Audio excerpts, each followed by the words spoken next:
Holy City Center Radio. It is episode 47, and I am your host, Christian Sanger. Thank you so much for joining us here on another week. We've got a good one. Today's guest is Ricardo Perry. He is the program director of Real Champions, Inc. They are a nonprofit that provides advocates to some of South Carolina's most vulnerable children.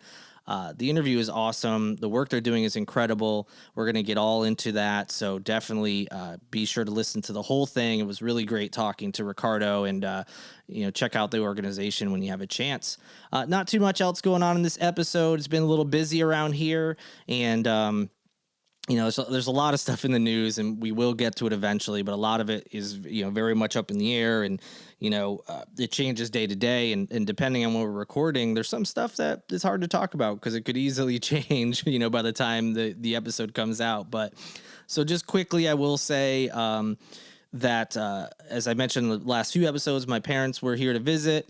It was awesome. They have since returned home to Connecticut, so I definitely am missing having them around. The house is a lot quieter than it was. Not that they were loud, but you know what it is. Like when you're around people, you're just used to hearing their little noises, someone cooking in the kitchen, someone walking up the stairs, I still have a very loud cat, so that helps out. He's very talkative and loud, as you all know and have heard before.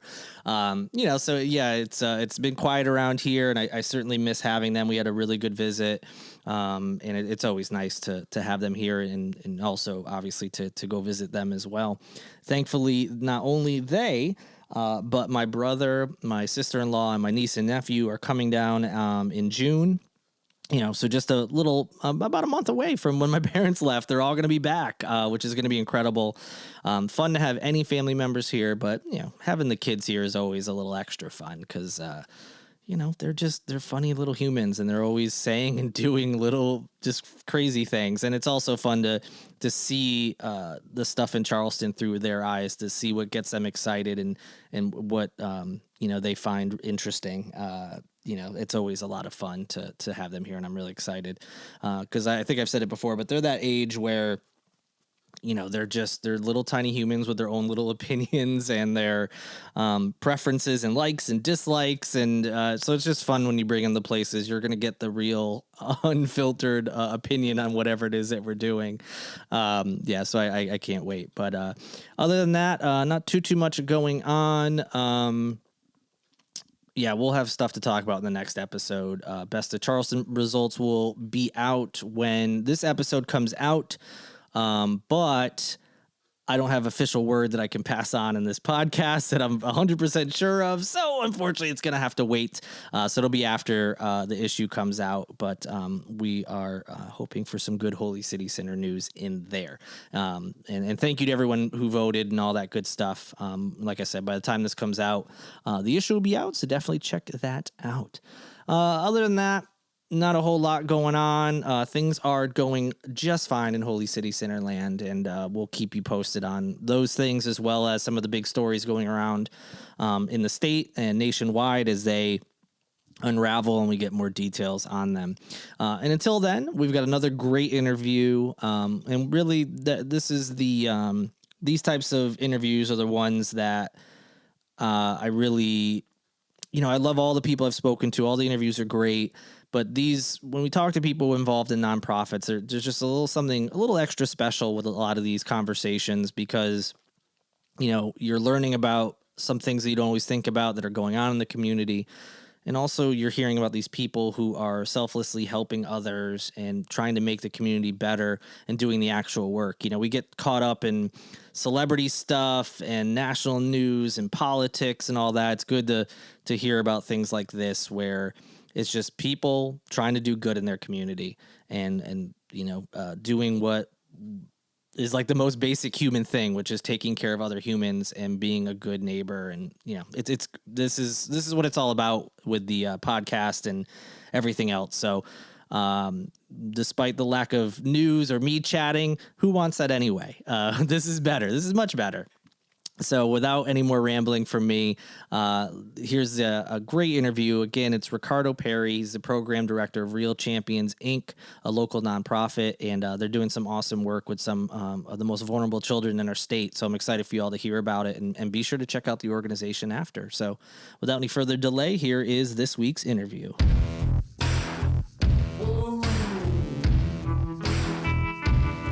Joining me now is my guest, Ricardo Perry. He is the program director of Real Champions, Inc., a nonprofit that provides advocates to some of South Carolina's most vulnerable children. We're going to learn all about the organization and what it does. But first, thank you, Ricardo, for joining me today. Hey, Christian, I really appreciate you guys having me. Oh, of course, our pleasure. And, before we get into your work and what the organization does, just so people can get a better idea of who you are, if you could just give us a little bio about yourself, where you're from, if you're not from Charleston, what brought you here, anything you think is relevant to you.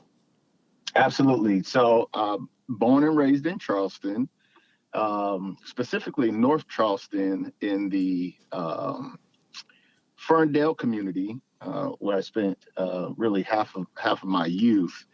My background really is in law enforcement. So I was a cop for 12 years, spent some time with Hand and some time with the city of North Charleston.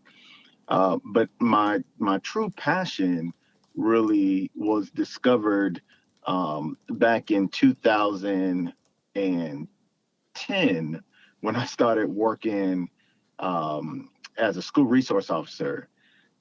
That's when, I realized, my heart, my passion is to work with youth, doing youth development, mentoring, et cetera. And so, I was doing some of that work prior to working in the schools, but I realized that's really where I wanted to put all my energy and my focus at that point. So, I've been in this field, this mentoring field, for the last 10 plus years, and I don't foresee that I plan on coming out of it.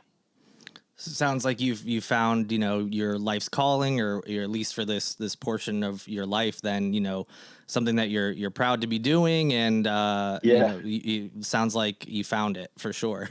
Yeah, when I first became a police officer, my lieutenant, he realized I wasn't heavy on the pulling people over and locking people up. And so, he told me, he said, you'll find your niche. And that I did. Yeah, that definitely sounds that way. By transitioning to the schools and then realizing, maybe you want to serve more as a mentor and, or someone that can help out these kids in a different way. And that makes sense based on the mission of what Real Champions does. And how exactly, I don't know how much you know about the history of the organization, but how was Real Champions created? I know there's I forget his official title and his name at the moment, but I know there's like a founder. And it's been, and I think the organization itself has been around since 2017. Yeah, so Real Champions, it really began with Dr. Carl Martin. He's currently our executive director and co-founder. When he was directing Real Champions before, it became Real Champions Inc. and we started doing advocate mentor work. It was really just group mentoring with volunteers, and they were working in Beaufort County and also some schools in Jasper County. But then he met a guy named Ned McNair, and Ned McNair had a heavy heart for children in poverty and families in poverty. And so he and Carl connected, and they ended up developing Real Champions into what it is today. Just not just volunteer mentoring opportunity, but Ned says it best. He says, we don't give a program to people, we give people to people. We give people to children. And that is our program, hiring them full time and sticking them with that child and those families long term. So that's really where, Real Champions kind of redefined its focus back in 2017 when Carl and Ned connected. Oh, okay. All right. That definitely makes sense. And I noticed that when I was looking into the organization that, there's other mentor-like programs out there. But when you think of nonprofits, you're usually thinking of, you donate some money, and then that organization then probably gives that to whoever for research or, whatever it may be. But yeah, your organization here is people literally, on the ground, boots on the ground, helping Yeah. out children on a day-to-day basis. And, I saw there's a video on your site as well that, and I think it was you actually who was talking about it, how some of the folks that you help, you're not just with them for necessarily a week or a month, it's years or Right. their whole, their Yeah. whole time through school and then after as well. So you guys are very, very heavily involved in the communities that you're helping, directly. It's not just here's some money, someone else go do it. Yeah. Well, the volunteer mentoring is great, right? And it's necessary, it's needed. The research that has been done on volunteer mentoring for the past, you know, several years shows that mentoring works, right? It Mm-hmm. helps children, specifically children at more risk than others. It helps them become successful. It helps them with additional support. But the challenge most mentoring programs have, and you can ask any of them, they'll tell you this is probably their biggest challenge next to funding, is getting volunteers, number one, but then keeping volunteers consistently. There's more damage that is done when you take a volunteer and you put them with the kid, and they're only with that kid for 3 months or 6 months, and then life happens, and that volunteer has to leave that child because they no longer have the capacity to be with them.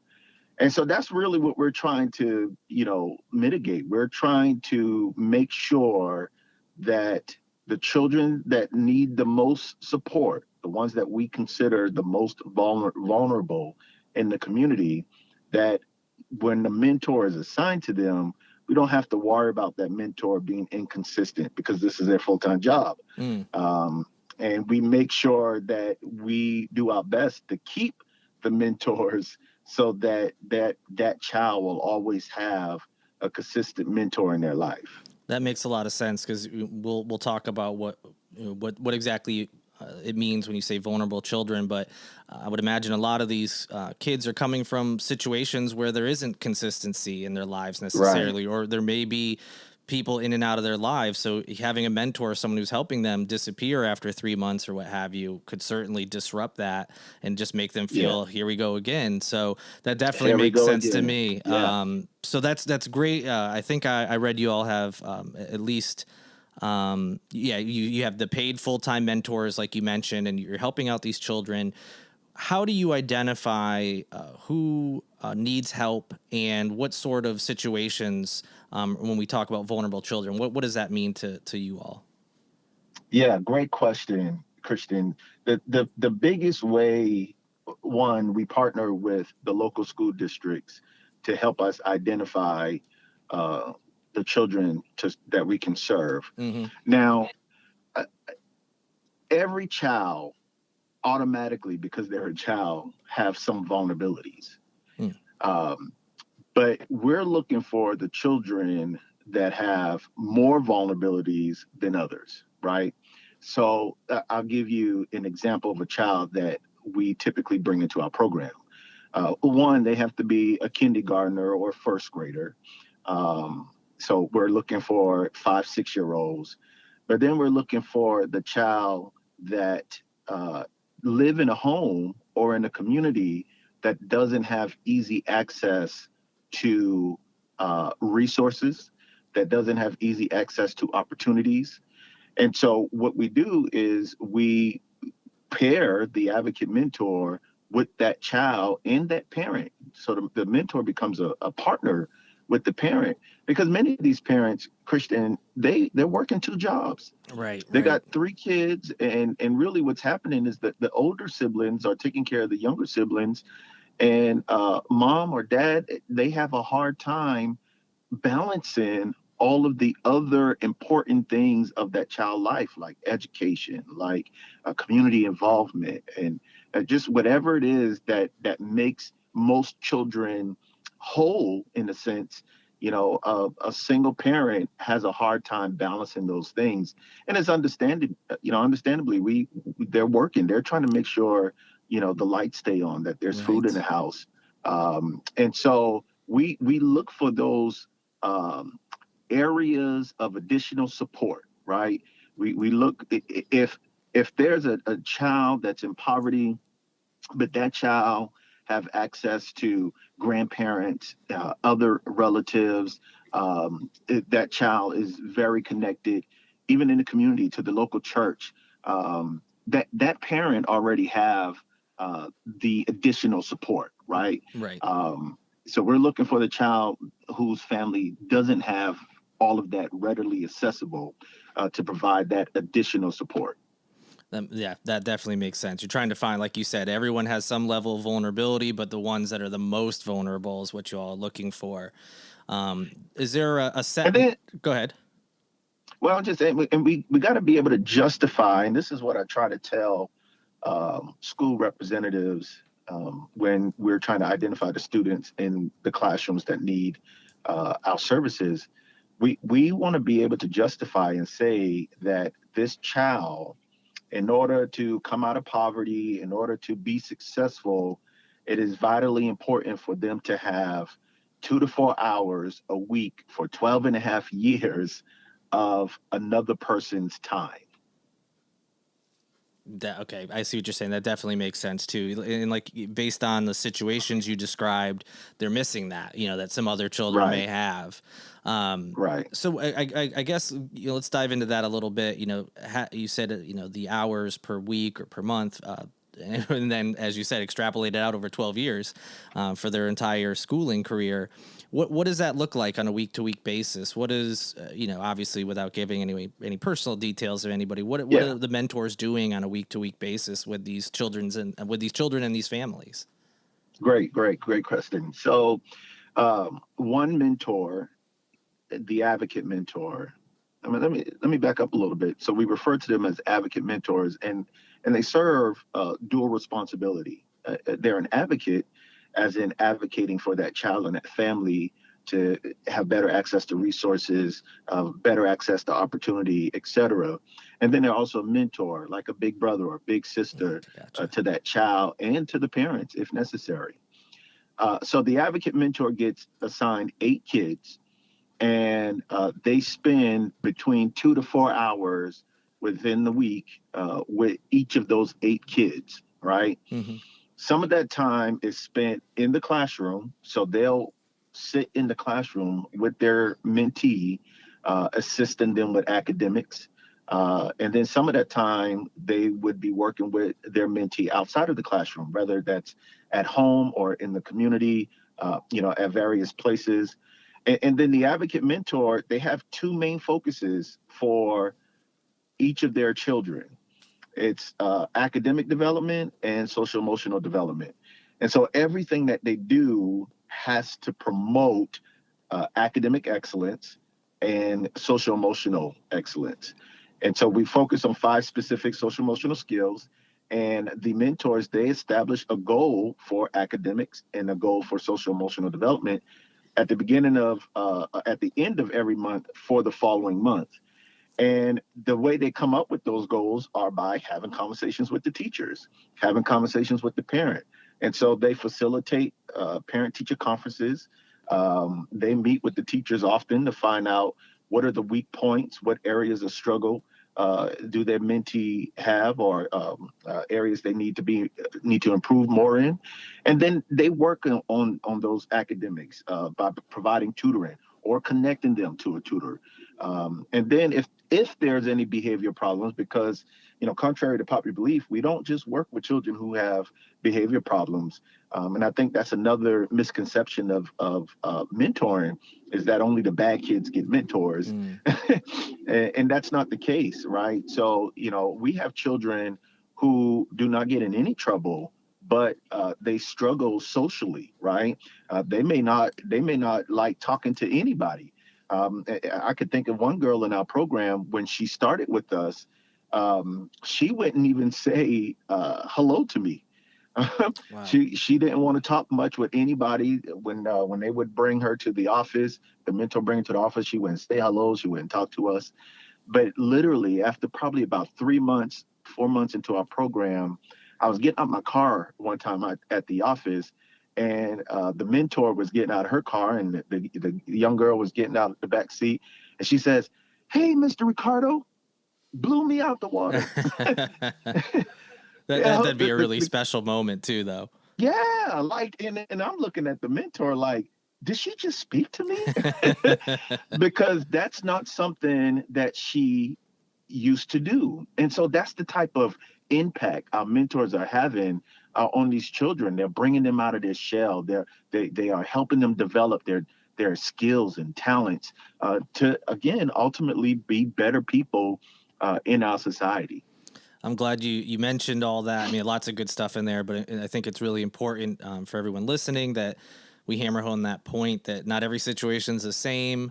Not every group of people, however you're grouping them, they're not a monolith. So, like you said, it's not Right. always going to be behavioral issues. Like the kid could be perfectly fine as far as behavior is concerned, but there could be something else going on there. So I'm glad you highlighted that. I think that's important Yeah. to keep in mind. And also, I noticed you mentioned having goals, academic goals, and social emotional goals, and how important that was. I also noticed when looking in the organization that there's a lot of focus on metrics and goals. To make this process provable to anybody who is curious about mentoring and the type of work you all are doing. What sort of metrics do you all focus on or look at, and why? Yeah, great question. So we actually, now you got to keep in mind that our program, it's fairly new. Mm-hmm. The model that we're using is not new, but the program itself is new. And so we actually just did an evaluation of our program data, and we've learned a lot from it. We've learned that there are some changes that need to be made, but that honestly, in my opinion, that makes us nimble.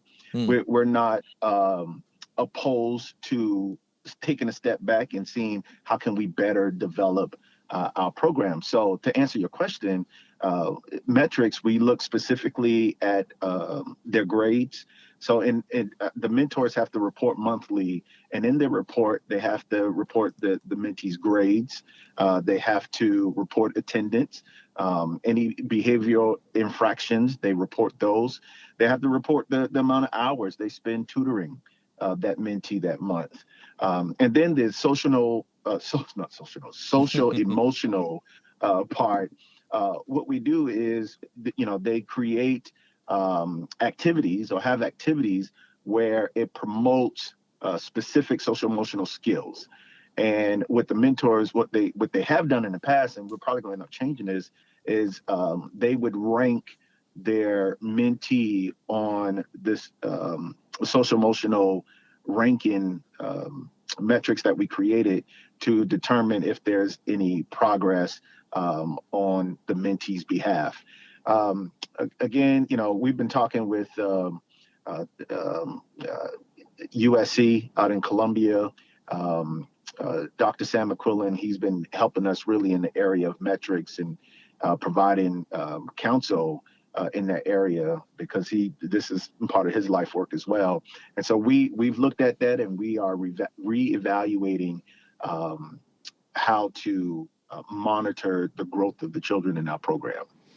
I think that's good too, that it shows that your organization isn't like rigid and, from day one, this is what we decided we're going to do, and we're not going to change from it. You're using data and Right. metrics to make sure you're doing what's right for the children and their families, of course, which is another great thing I think you all are doing. You mentioned that each advocate mentor, they have 8 kids. And I think I read that there's a total of 24 children right now in the Charleston area. Has that number changed that you all are working with currently? Or is there any numbers you can give me as far as how many kids you're helping or historically or anything like that? Yeah, so the number is 24, but the children that we're currently working with are in Jasper County. Oh, okay, gotcha. So we've expanded our project here to Charleston County, and literally getting ready to hire the first 3 advocate mentors the beginning of June. And we've already have referrals for mentees from the schools that we've connected with to receive those mentors. So I'd say in the next, 2 months after the advocate mentors are hired and are trained, we'll have 24 kids here in Charleston. Okay, gotcha. And Mm-hmm. you mentioned a quick story, and again, I know there's only so much you can share without giving away too much information about people. But are there any other similar success stories, or again, even if it's kind of vague, that's totally fine because I understand the Yeah, nature of your work. But what are some of the success stories that you can share with us about the program and your history with it? absolutely. I'll just share with you stories of impact and why the advocate mentor role is so instrumental in the lives of these children. So we had a situation a few months ago where two of our mentees they were at home and there was a domestic violence situation. Mom and dad got into an argument. Police were called out there. Mm. Dad left, and after dad left, mom ended up having some arguments with some of the older siblings. An assault took place. Police got called out again. Mom got arrested. And just imagine, it's like 6 kids in this house and Mm. complete chaos and crying and screaming. And so a, a phone call was made to the mentor that night, actually the very next morning, um, and told the mentor what had took place and the state of mind that his two mentees were in, the two brothers. And so that mentor, even though he didn't have them on his schedule for that day, he rearranged the schedule, went out to those boys, spent some time with them, just sat with them. One of the young men, they're crying, he literally just broke down and in tears with all of the stuff that's going on in home and in his life. But I always wonder, like, what if that mentor had not been available? What if that Mm. mentor had not been there? Who would these kids would have been able to express these emotions and feelings, the thoughts that were going through their head? Who would have been able to express that to? And so that's just another glimpse of the impact that our children have. I'll give you another one. One of our boys, he had moved from Jasper County to Beaufort County, 45 minutes away from our office, but we still continue to work with him. The mentor would go out, to his residence, spend some time with them, take them, hang out. But we wanted to get the mom more engaged with his education. And so the mentor established some goals with mom as far as reading with his mentee, her son, and literally they began she began reading to her son. She began communicating with the teachers.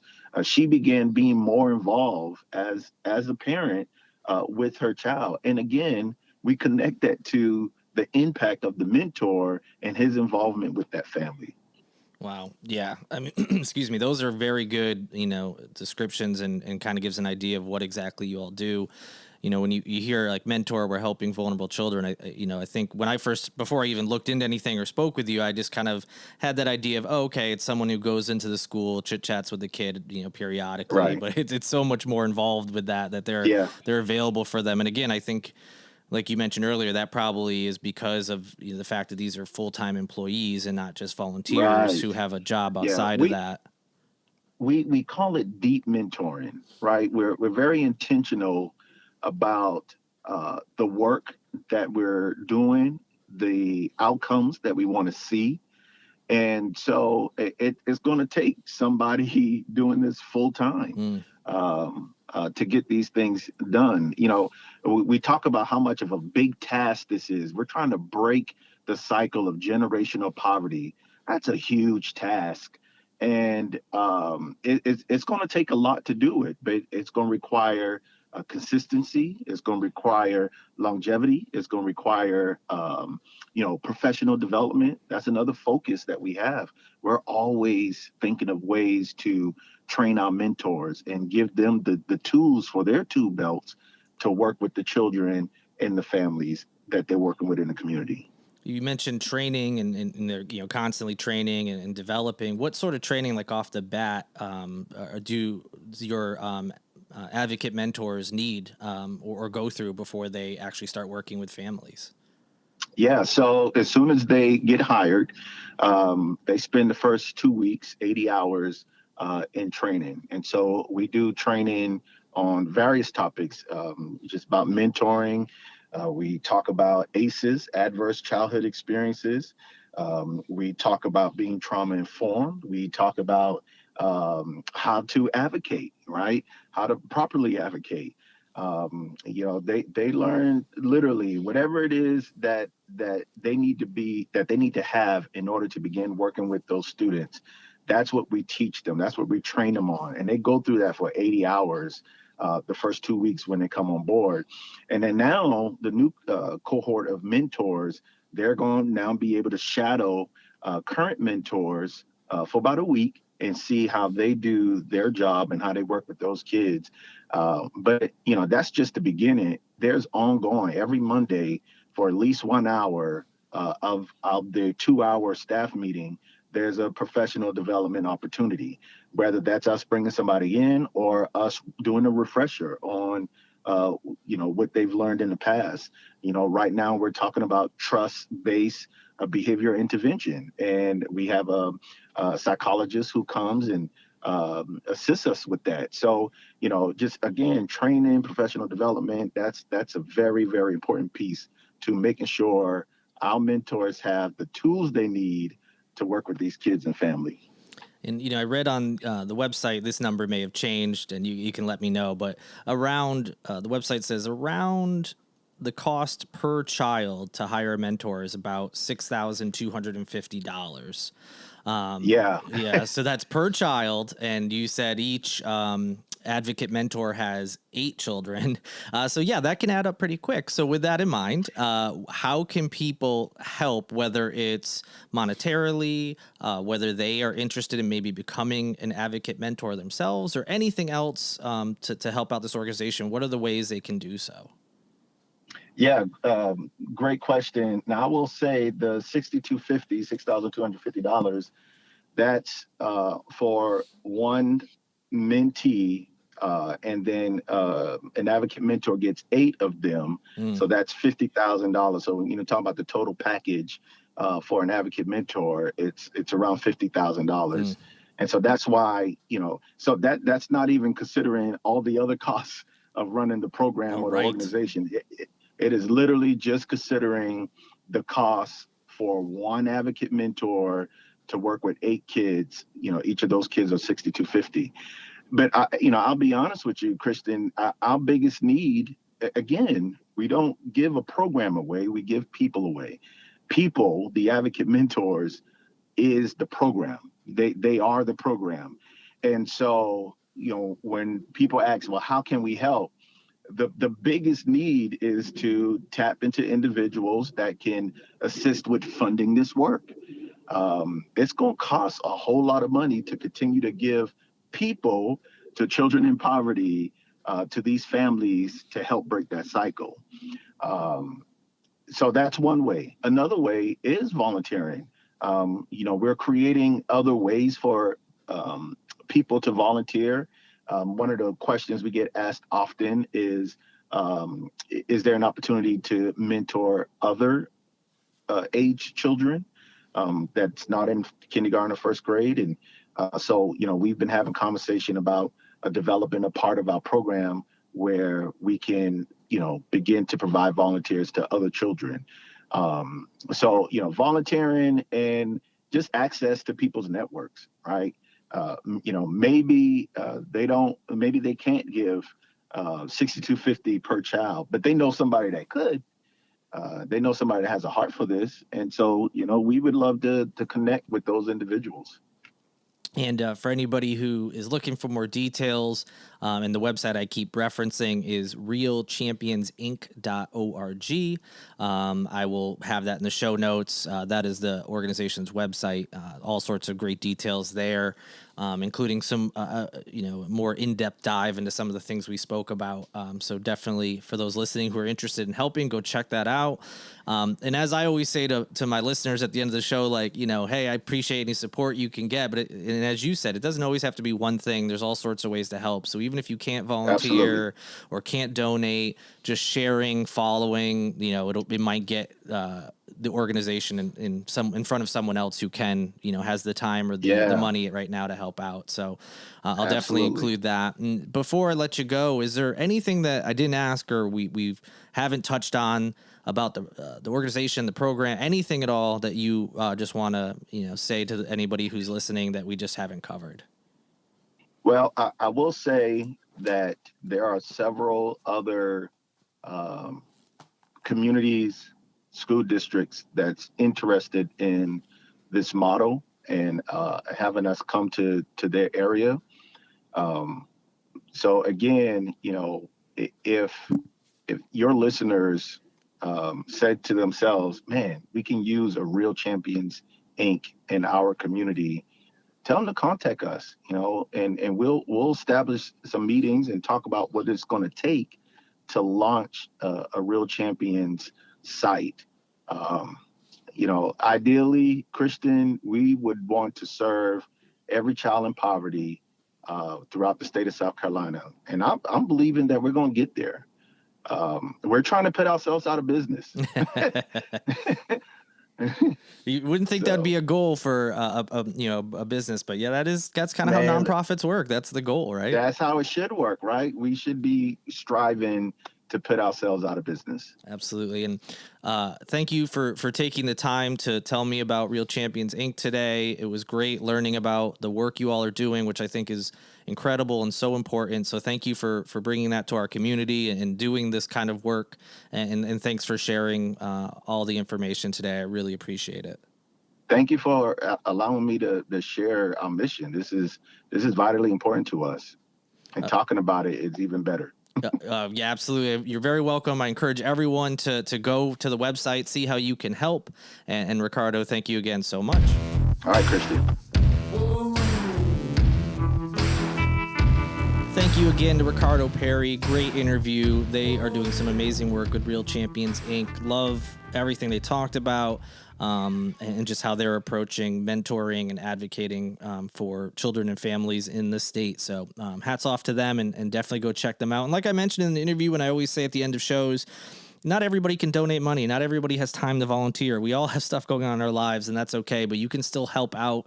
It may not seem like it to you, but I've realized through my site, sometimes someone just sharing something, the easiest thing they can do, sharing a link, retweeting, liking something, sending it to a friend, that can put that thing in front of the right person who can then help. And so even if you can't donate or volunteer, go to their website, check them out. Maybe you know someone who's a good fit or someone who may need their services. Maybe you work with the school systems or whatever. So be sure to do that. And thank you to all of you for listening, for supporting all the folks that we have on this podcast, supporting Holy City Center. Thank you to everyone that voted in Best of Charleston. Thank you to anybody who is a Patreon subscriber. You can learn more about that at patreon.com/holycitycenter. You can also pick up merchandise at holycitycenter.com/shop. We had last week someone purchase some merchandise, which is always exciting to put some of that in the mail and ship it on off. Seeing my logo go out there, always a lot of fun. So be cool like that guy. Sorry, I don't have his name in front of me, but you want to be cool like him. Thank you to Lindsay Marie Collins of LMC Sound System and F&B Radio, an awesome local podcast. Thanks to her for producing each and every episode, which every episode, speaking of, includes music from Tyler Boone. So thanks to him for allowing us to do that. And again, thanks to all you for listening. We will be back next week. Good night and good luck.